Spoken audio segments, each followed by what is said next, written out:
Una mujer me escribió, está mal por penas de amor, me mandó un mail, así que lo voy a leer. Es extenso, pero bueno, vamos a analizar la historia de esta mujer. Ignacio, muchas gracias por leerme, seré lo más concisa posible. Tengo 37 años recién cumplidos, aunque no los aparento. Parezco de menos edad. Voy a cambiar un par de datos porque después las mujeres generalmente muchas sienten que pueden ser descubiertas. Me desempeño laboralmente en un ámbito corporativo. Tengo el sol en, el ascendente en y la luna en. Además soy, según el horóscopo chino, me dicen constantemente que soy muy atractiva, magnética y sensual. Y aunque una parte mía lo sabe, la realidad es que no lo tengo incorporado internamente al 100%. La típica no me la creo. Últimamente las emociones más comunes a nosotras, las mujeres, me están ganando la batalla. He estado muy angustiada, melancólica y además con mucha bronca, producto de la enorme frustración que siento. Estoy infelizmente casada desde hace 7 años con J, de 38 años. El matrimonio sobrevive gracias a la costumbre, al cariño mutuo, la independencia, al pretexto de un par de deudas, al temor a la soledad. No es una relación en la que prime ni el amor ni la pasión. Por el contrario, lo que más abunda es la violencia verbal seguida por reconciliaciones, mimos y tratos infantiles. También las amenazas de uno y otro lado de cortar la relación, los reproches que son moneda corriente, etcétera, etcétera. Hay más de negativo que de positivo. Probablemente debido a todo esto es que siento que me enamoré de otro hombre, al que llamaremos Z. Sé que esto que le cuento no es para nada original y debe haberlo leído o escuchado en disímiles oportunidades.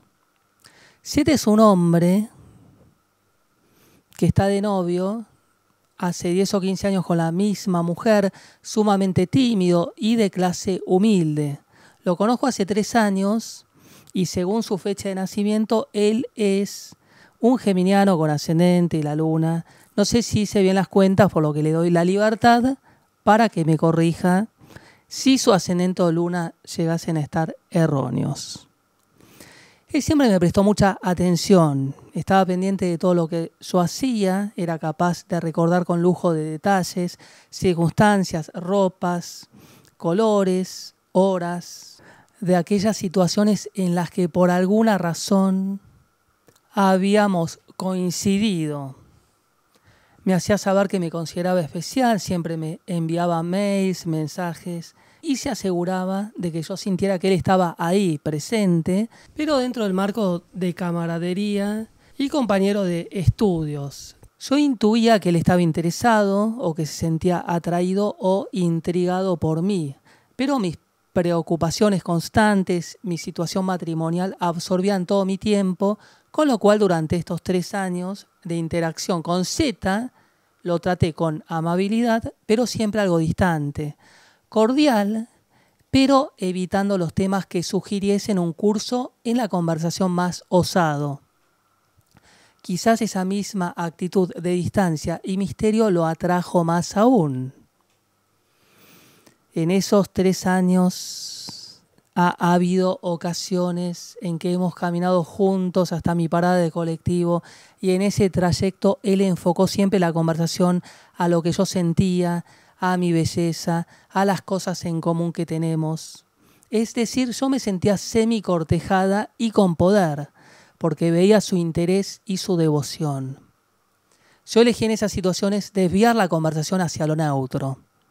Confieso que no sabía qué hacer con la situación y ambos manteníamos el trato de amigos y compañeritos. Reconozco ahora que siempre me sentía atraída por Z, pero lo reprimí o no me daba cuenta o no quería darme cuenta. No quise darme cuenta. Durante el último año, Z subió el tono de sus mensajes y la interacción por Facebook se incrementó y mucho. El coincidir juntos en un seminario y varias materias nos unió más aún. Agrego que mis problemas matrimoniales no le son ajenos a Z y para no hacerla larga, yo me empecé a involucrar más en sus comunicaciones.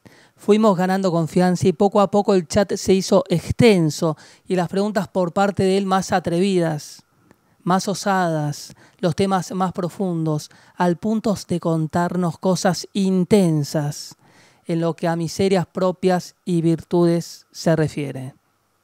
Y yo comencé a sentir las llamadas mariposas en el estómago. A principios de octubre, él me preguntó si las cosas con mi esposo estaban bien. Él sabía que con mi esposo estábamos mal todos estos años, estuvimos mal.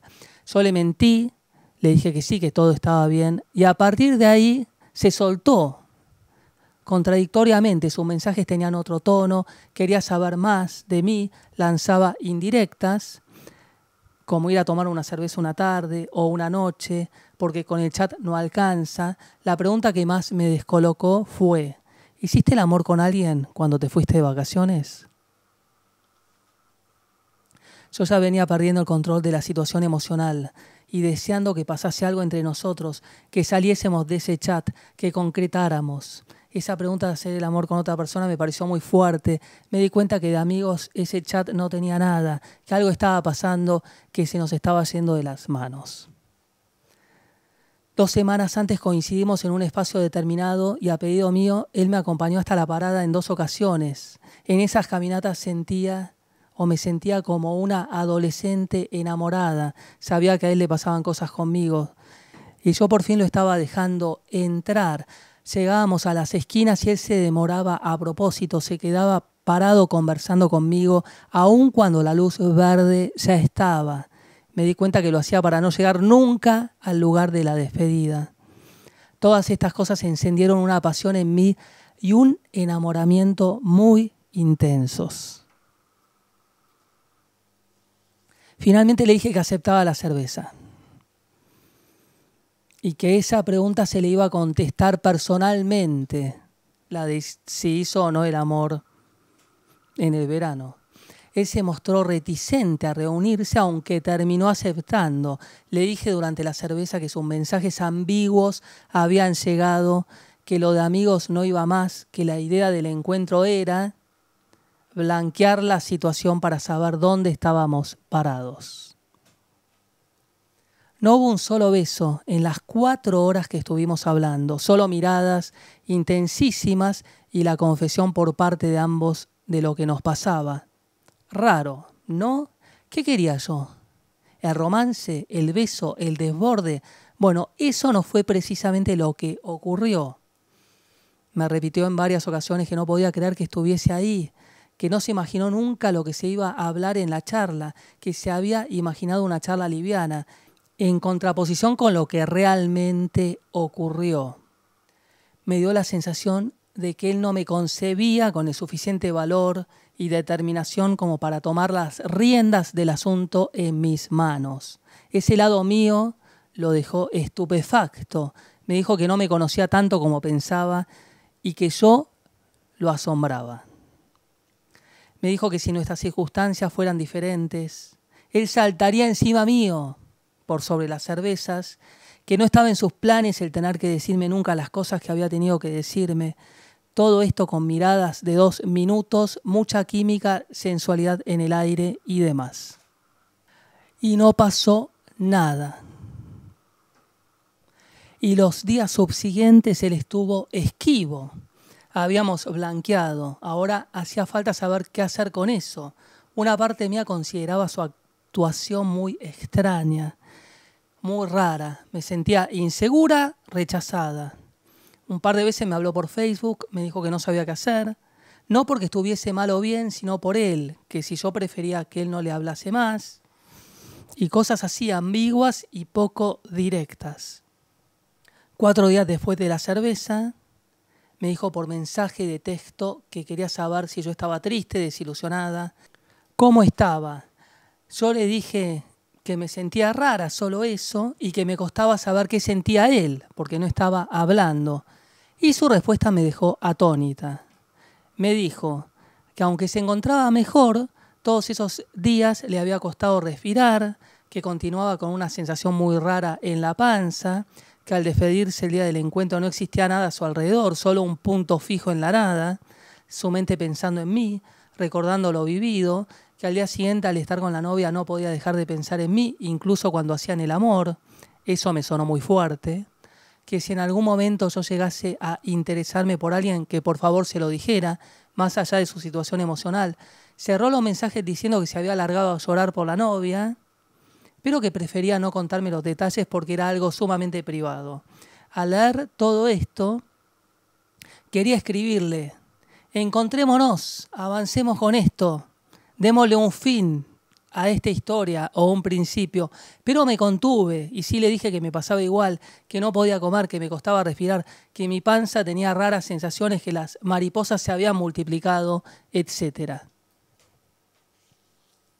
Me dijo que me llamaba más tarde por otro tema y así lo hizo a las 2 horas y me dijo básicamente que nos alejásemos, que tratásemos de guardar distancia, que se iba de vacaciones por 2 semanas y que en ese lapso no iba a entrar a Facebook. La llamada no me cayó bien, me cayó como un balde de agua fría. Después de semejantes mensajes, no me esperaba esto. Durante sus 2 semanas de vacaciones he tenido que hacer un esfuerzo enorme para seguir viviendo literalmente. Allá regresó y como ya me temía, su silencio y su distancia continúan. No comprendo cómo alguien que sabe reconocer las reacciones físicas del enamoramiento, que piensa en mí cuando está con la novia, que encima lo confiesa, no es capaz de tomar otra decisión. Nuestro historial me invitaba a divorciarme, a dejarlo todo, por eso que llaman la posibilidad del amor verdadero. Y yo estaba, y no sé si lo estoy aún, dispuesta a hacerlo. Pero al parecer no sucede lo mismo con él. Lo distinto de esta historia es que Z cambió su proyección y actitud. Los roles, el mío y el de él, parecen haberse invertido completamente. Y concretamente quisiera que me des tu opinión. ¿Por qué crees que él cambió? ¿Por miedo? ¿Porque simplemente no está interesado? ¿Algo más que yo no estoy viendo? ¿Fue mi actitud, la posibilidad de concreción lo que lo espantaron? ¿O siempre fue todo un juego para él? ¿O esos mensajes de texto tan fuertes, por qué me los escribió? Desafortunadamente tendremos que seguir viéndonos, Z y yo, en grupos cerrados por temas de estudios durante los próximos 3 años. Me he extendido demasiado. Le pido por favor reguarde mi intimidad. En realidad solamente pusiste letras. Y gracias por ayudar a ver con claridad, aunque no siempre es posible hacerlo. Agradecida, X. Bueno, vamos a analizar la historia. Una historia muy larga, tiene muchas variables, pero en realidad se puede simplificar en pocas palabras. Básicamente lo que sucede en este tipo de historias es que la persona que viene detrás o por detrás, la persona que está en una posición débil, digamos Z, este hombre, intenta expandirse a través de esa otra mujer, de la mujer que me escribe. Entonces la tiene idealizada. De hecho, es verdad la historia en sí. Él recuerda los colores, los sabores, detalles importantes. Es como que la persona trata de expandirse a través de la otra. Entonces, básicamente las personas quieren expandirse, es una necesidad. Pero cuando se da vuelta la tortilla y se encuentra con la situación que es él el que debe hacerse cargo, ahí desaparece, se borra. Es como que yo quiera ser músico de un grupo que tengo idealizado y cuando llega esa propuesta me doy cuenta que ese grupo que tenía tan idealizado tiene sus limitaciones y entonces no me quiero hacer cargo. Porque las personas quieren recibir y no quieren dar. Z se encontró con la situación finalmente que tenía que hacerse cargo. y no le daba el cuero para hacerse cargo, o no quiso, o se sintió angustiado, o no era lo que esperaba. Él esperaba que la situación lo conectara a él, no él tener que conectar a la situación. Entonces la realidad es muy simple. Dar o no dar, esa es la cuestión. Z no está para dar. No está para dar. Está para recibir. Entonces el rol de recibir lo hace muy bien. Recuerda los sabores, recuerda los detalles, suma todas las horas posibles, habidas y por haber. En el Facebook te escucha 1 hora, te escucha 2 horas, te escucha 4 horas. Él cree que va a llegar hacia algún punto, pero cuando el punto llega a él y ese punto le pone la esfera a él, el tipo se borra, el tipo desaparece. El tipo no tiene la capacidad de hacerse cargo. Bien decís que te hubieras separado por él, que a través de él empezaste a sentir a tu verdadero amor. Eso porque proyectaste internamente lo que sentís que es verdadero en ese punto que es erróneo. Él activó determinados mecanismos que tienen que ver con tus sentimientos, que son verdaderos, pero él no tiene la capacidad de conectar externamente con esa realidad o esos sentimientos que estás vivenciando internamente. Obviamente por sus propias limitaciones. De hecho, era reticente a encontrarse en el bar. Más allá que él creaba la situación, él, al tenerte tan idealizada, sentía que no iba a lograrlo. En una actitud obviamente muy infantil de su parte. Evidentemente, él no es la base del amor verdadero. Él no se siente así, él sintió una presión. Hablas de esas 4 horas, tenés que analizarlas en ese bar y vas a darte cuenta que si bien esa energía está presente, él mismo te dice que él se sorprende que nunca esperó verte de esa forma. De esa forma, ¿qué quiere decir con eso? Débil, te vio vulnerable emocionalmente. Lo buscaste como sostén para tu vida, como un apoyo, como un soporte, y él no está predispuesto, o no puede, o no quiere, o siente la angustia o sus propias limitaciones. Es una persona que puede cumplir con su novia, hay que ver cómo interactúa en esa relación y donde buscaba una expansión a nivel mental a través tuyo. Pero cuando se le dio vuelta, entonces ahí se encontró con sus propias vulnerabilidades a nivel emocional. Desde que tal vez no tiene dinero para concretar algún encuentro, como tampoco puede proyectar un futuro juntos, hay que ver cuál es su situación. Entonces, básicamente, se siente desbordado y le da un cierre a la historia. Obviamente que si sos tajante con él, como hay 3 años más por delante y lo empezás a ignorar, él nuevamente va a ir avanzando hacia tu persona y si lo ignoras, nuevamente vas a despertar el interés. Pero de nada va a servir tener una persona que después, llegado el caso, no puede hacerse cargo de la realidad en la cual te encontrás por sus propias limitaciones o por lo que sea. O sea, básicamente, la pregunta es, ¿la persona tiene la capacidad de dar o no? No. Esa es la respuesta. La persona, ante la posibilidad de poder blanquear la situación, que de hecho lo hiciste, y poder avanzar y poder concretar, se sintió refrenado, se sintió limitado, se sintió angustiado y buscó de alguna forma darle el cierre menos feliz para tu persona. Entonces te das cuenta que no era el camino correcto o la persona indicada o la persona que va a poder hacerse cargo de tu problemática a nivel emocional. Siempre hay un vacío estructural a través del cual vamos intentando llenar y él no va a ser la persona indicada. Obviamente el histeriqueo o el jueguito o toda esa situación previa sí lo pudo hacer bien, pero llegado el caso se quedó a mitad de camino. Lo mejor es que lo olvides, que saltes a otra historia. La próxima no va a ser tan extensa. La energía se va sintetizando, se va manejando de una manera más inteligente. Y evidentemente fue como un resabio de un cierto grado de inmadurez en el cual vivenciaron ambos una historia más de adolescentes. Siempre va quedando determinadas partes inconclusas que las vamos proyectando en el presente. Básicamente, a través de esta historia también descubrís dónde te encontrás parada. Él también te sirvió como descarga, no es todo negativo, pero tampoco fue lo positivo que esperabas.